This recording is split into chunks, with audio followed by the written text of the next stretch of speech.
गुरुजी राधे राधे जी। आपके चरणों में मेरा कोटि कोटि प्रणाम। खुश रहिए। गुरुजी मेरा पहला प्रश्न ये है कि जैसे राम जी तो हमारे भगवान हैं, तो उन्होंने रामायण की एक चौपाई में जब लक्ष्मण जी को शक्ति लग गई थी मेघनाथ के द्वारा, तो उन्होंने ऐसा क्यों कहा था, निज जननी के एक कुमारा तासु तात तुम प्राण आधारा, क्योंकि लक्ष्मण जी तो दो भाई थे, लक्ष्मण जी और शत्रुघ्न जी, तो उन्होंने ऐसा क्यों कहा कि आप एक ही हैं?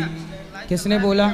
लक्ष्मण राम जी ने एक चौपाई में कहा है, निज जननी के एक कुमारा तासु तात तुम प्राण आधारा। देखो वहाँ पे अभी केवल लक्ष्मण जी साथ है ना, राम जी के साथ कौन है? लक्ष्मण जी। सिर्फ लक्ष्मण जी। तो राम जी जानते तो हैं कि दो हैं, पर अभी तो एक की बात है ना, तो अभी एक की बात चल रही है, तो एक का उल्लेख हुआ है।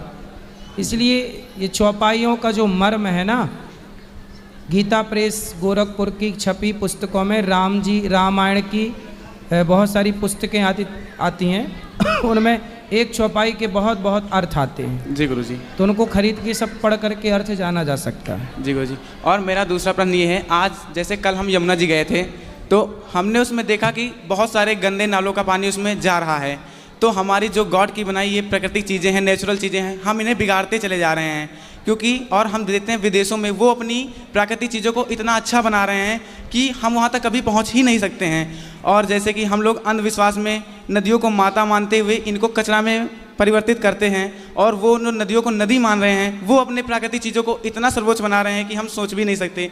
तो ऐसा हमें तो क्या नदी को माता कहना अंधविश्वास है? नहीं गुरुजी, अंधविश्वास तो नहीं है, मगर हमें इनमें कचरा नहीं फैलाना चाहिए, हमारा कहने का मतलब है। और वो नदी को नदी मान के उसे इतना प्योर कर रहे हैं, और हम नदी को माता मानते हुए हम इन्हें इतना गंदा करते जा रहे हैं। कौन? आप बताओ कि नदी पर गंदगी, नदी को गंदा किसने किया, ये बताओ। नदी को गंदी हम ही लोग कर रहे हैं ना, अपने नालों का पानी उसमें गिरा गिरा के। सुनो, नदी को गंदा किन लोगों ने किया? सुनो, राजनीति जानते हो? जी गुरुजी, बहुत कम। थोड़ा जानो। हमारे देश में जब आज़ादी हुई, देश आज़ाद हुआ, जी गुरुजी, तो पहला शिक्षा मंत्री मुसलमान को बनाया गया। जी। अब शिक्षा मंत्री जब मुसलमान बनेगा तो वो गीता पढ़ने देगा? नहीं। रामायण पढ़ने देगा? नहीं देगा। अब ये बताओ कि किस की गलती से पहला शिक्षा, यदि हमारे देश का पहला शिक्षा मंत्री कोई हिंदू बनता तो आज बच्चे गीता पढ़ रहे होते, माँ से मछली नहीं, माँ से मंदिर पढ़ रहे होते, गा से गधा नहीं, गा से गणेश पढ़ रहे होते। ये राजनीति है। सुनो, शिक्षा में मिलावट कर दी, गा से गधा मिलावट कर दी, गणेश को हटा दिया। देखो मिलावट की बात करूं, फिर उनकी सरकारों ने, उनकी मतलब जिनकी यह नीति थी कि हिंदू के सिलेबस में मुसलमानों को घुसाना है, उन लोगों ने क्या किया, गुरुकुलों को बंद करके गुरुकुलों की मान्यता छीन ली और मदरसों को मान्यता दिला दी। पहले शिक्षा मंत्री जो मुसलमान थे उन्होंने सारे, आज भी गुरुकुलों को मान्यता नहीं है, ना के बराबर, और मदरसों को मान्यता है। जी गुरुजी। ये षड्यंत्र है या नहीं है? उसी षड्यंत्र के तहत उन्हीं सरकारों ने हमारी आस्था पर, गंगा पर, यमुना पर हमारी अधिक आस्था थी, तो उन्होंने बड़ी बड़ी फैक्ट्रियां बनवाई। जैसे आप कानपुर पकड़ लो, कानपुर में बड़ी बड़ी फैक्ट्रियां हैं। जी हैं। और सारी फैक्ट्रियों का गंदा पानी गंगा जी में डाला जाता है। डाला जाता है। अभी वर्तमान सरकार ने उसे रोका, तब गंगा जाके थोड़ी साफ हुई। जी। अभी दिल्ली कि पूरा कचरा, गंदा नाला और गंदगी फैक्ट्रियों की, हम कहते हैं कि जब सरकारें पहली बार नदियां गंदी हुई तब इनकी आंखें फूटी थीं, तब क्यों नहीं एक्शन लिया कि भाई ये फैक्ट्री को पहले फिल्टर करो, पानी साफ करके डालो, एसटीपी लगाओ? सबको एसटीपी लगाने का निर्णय क्यों नहीं दिया? जी। फिर सोचो, हमने ये गौरी गोपाल जो आप खड़े हो ना, यहाँ पर इतनी सारी वृद्ध माएँ रहती हैं, तो माताओं का जो भी यहाँ पर लोग रहते हैं हजारों, उन सभी का जो वेस्ट निकलता है, जैसे मलमूत्र कहते हैं, हमने इस गौरी गोपाल में एसटीपी लगा रखी है। हमने सरकार की गाइडलाइन के अनुसार 50 लाख रुपए खर्च एसटीपी में किया, ताकि जो मलमूत्र है वो डायरेक्ट नालों में ना जाए, यमुना जी में न जाए।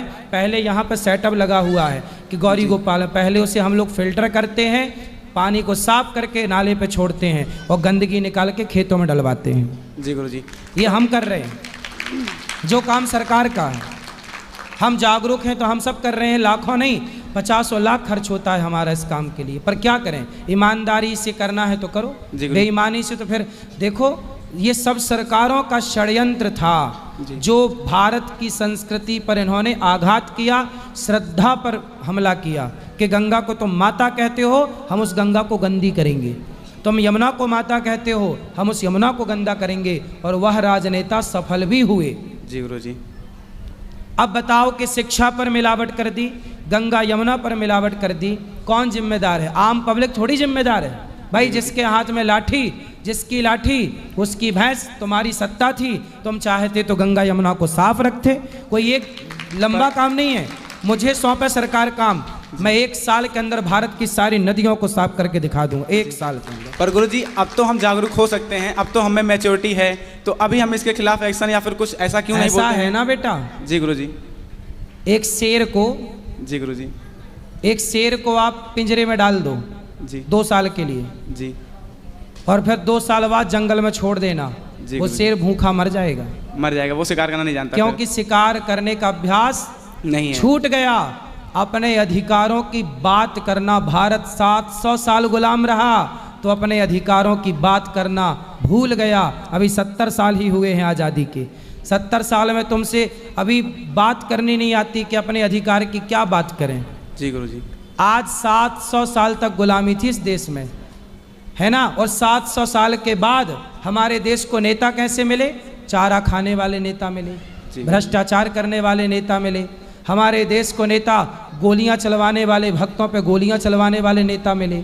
अब ये नेताओं ने तो और बर्बाद कर दिया। अब उसके बाद आप आवाज़ उठाने लायक हुए कब? यही गुरुजी। आज आप ये बात कह रहे हो, ये बात तुम्हारे पिताजी को कहनी थी अपने टाइम पर, लेकिन वो नहीं कह पाए, अब ये बात आप कह रहे हो। जी गुरुजी। आवाज़ उठाने में हम लोगों ने 70 साल लगा दिए। तो गुरुजी मेरा बस ये है गुलामी। गुलामी बहुत कुछ बिगाड़ती है साहब। 700 साल गुलाम थे तो 70 साल बाद आज आप केवल आवाज़ उठा रहे हैं। जब आज आवाज़ उठेगी तो परिणाम भी लंबा होगा, लंबा। जी गुरुजी, बस मैं यही, सही है, खुशी है कि कम से कम आप लोगों ने आवाज़ उठानी तो शुरू की। बस गुरुजी मेरा हम यही चाहते हैं कि आप जैसे महापुरुष हैं तो आप इस मंच से बैठ के आवाज़ उठाएं। और अभी तो सरकार भी अच्छी चल रही है तो हमारा इस पे तो बोलते हैं, हम तो बोलते हैं भैया। जी गुरुजी। क्या मुद्दा है इस देश का जिस मुद्दे पर हम खुल के बात ना करते हो? जी गुरुजी आप तो करते हैं, हम ऐसा चाहते हैं सभी लोग ऐसे करें तो अभी ये परिवर्तन हो सकता है, होगा, चल रहा है। अब इसके सफाई दिल्ली में होने शुरू हो गई है। जी गुरुजी। होगा। अब थोड़ा देखो, ऐसा है ना कि अभी तक गंदगी मचाने वाले लोग थे, अब वो हटे हैं, अब अच्छे लोग आए हैं, तो अब उम्मीद है कि शायद सब अच्छा होगा। जी गुरुजी। राधे राधे। राधे राधे गुरुजी। जी गुरुजी हम काशी से आए हुए हैं। आओ। तो गुरुजी हम ये चाहते हैं कि जैसे हमारा ये बच्चा है, आज ये 3 साल का हो गया गुरुजी, आज इसका जन्मदिन था तो हम बांके बिहारी जी का दर्शन कराने लेके आए थे। आप अपना आशीर्वाद इसको दे दीजिए गुरुजी। और एक आपसे प्रश्न ये था कि गुरुजी हम अपने बच्चों की परवरिश आज के समाज में कैसे करें कि जिससे उसको अपनी पुरानी शिक्षा पद्धति को भी मालूम चले, गीता को भी जाने, और साथ में अपने जीवन को निर्वहन करने के लिए, देश को वैज्ञानिक स्तर पर आगे ले जाने के लिए, और ये आधुनिक शिक्षा पद्धति जो हमारे यहाँ चल रही है, इन दोनों का साथ साथ मिल के चलना जरूरी है, क्योंकि दोनों देश विकास करेगा वो भी ज़रूरी है, और हम अपने धर्म को जानेंगे तो वो भी ज़रूरी है सर। सही है। तो इसके लिए आप कुछ मार्गदर्शन आप लोग अपने बच्चों को स्कूल में पढ़ाओ, अच्छे से अच्छे स्कूल में, और साथ ही घर पर थोड़ा गीता आप लोग पढ़ो, आप लोग थोड़ा धर्म को जानो, और बच्चों को आप लोग पढ़ाओ।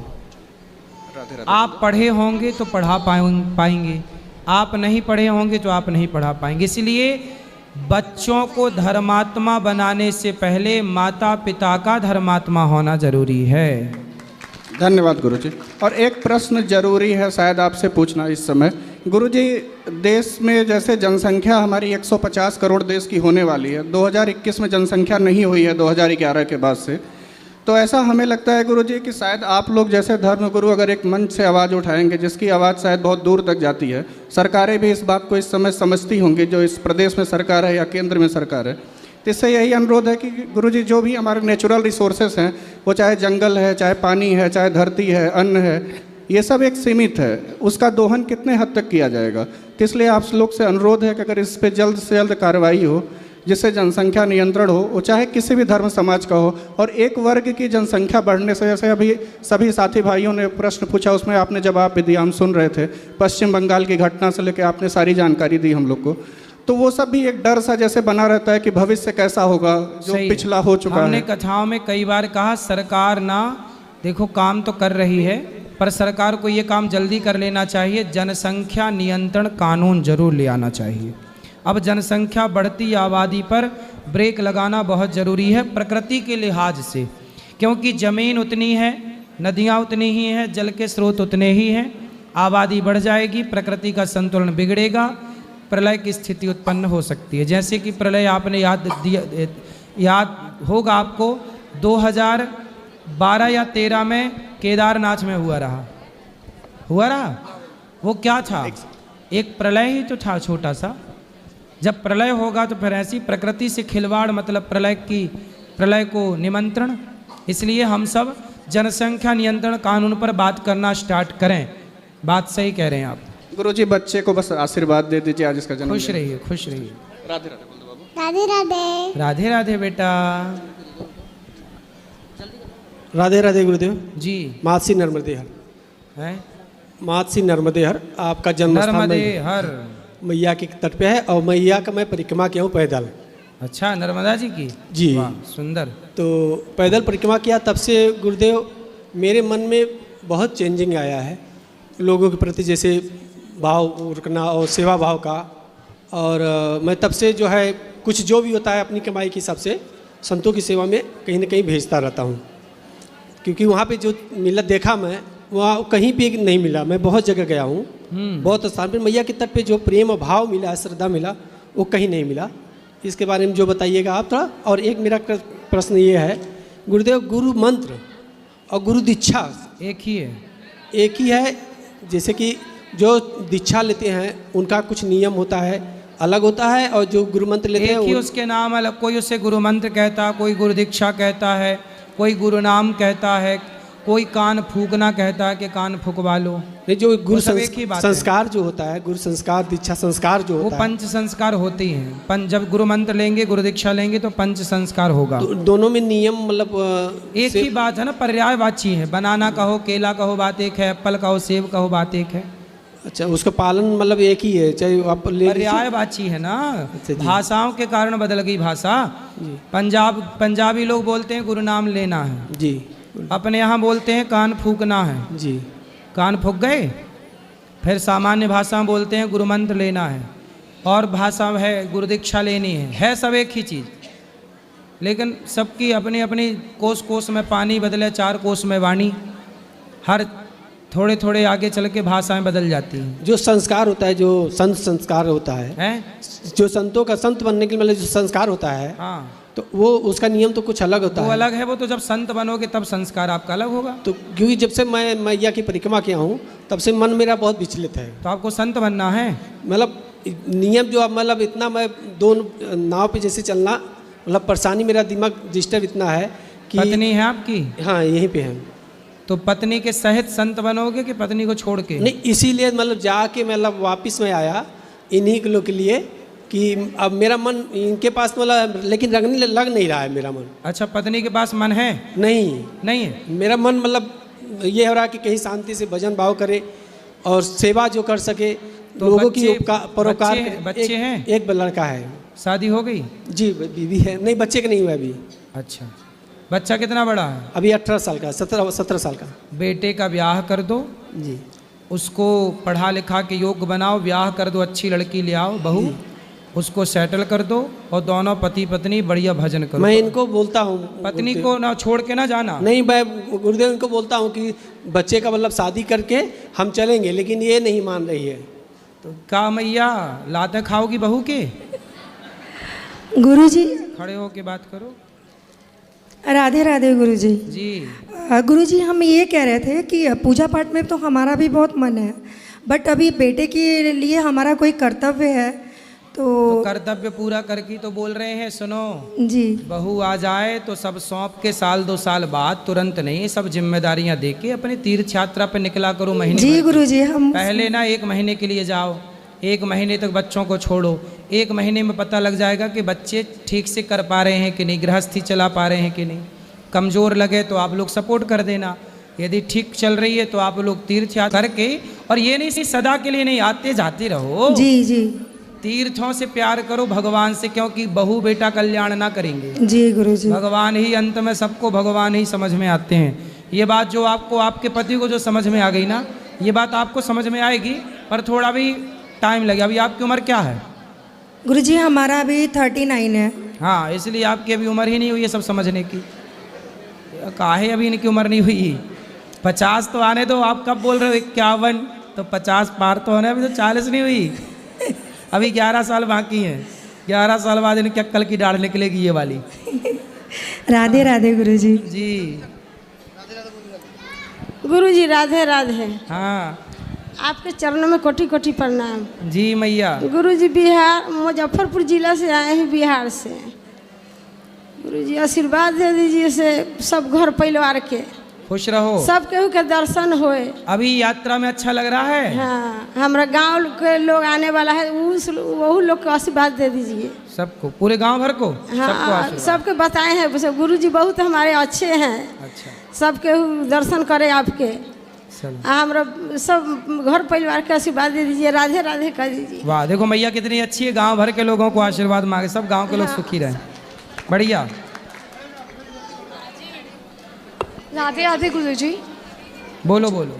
अगर हमें सपने में भगवान जी दिखे, माइक दर्शन पास दे, में लो। हाँ, सपने में भगवान जी दिखे, वो दर्शन दे, तो हमें वो बताना चाहिए या नहीं? हमें अपना सपना बताना चाहिए या नहीं? किसको बताना है? जैसे मैं छोटी थी, भगवान जी के सपने आते थे, वो मैंने मम्मी पापा को बताया। सही है। उसके बाद में कभी वो सपने मुझे वापस आए ही नहीं।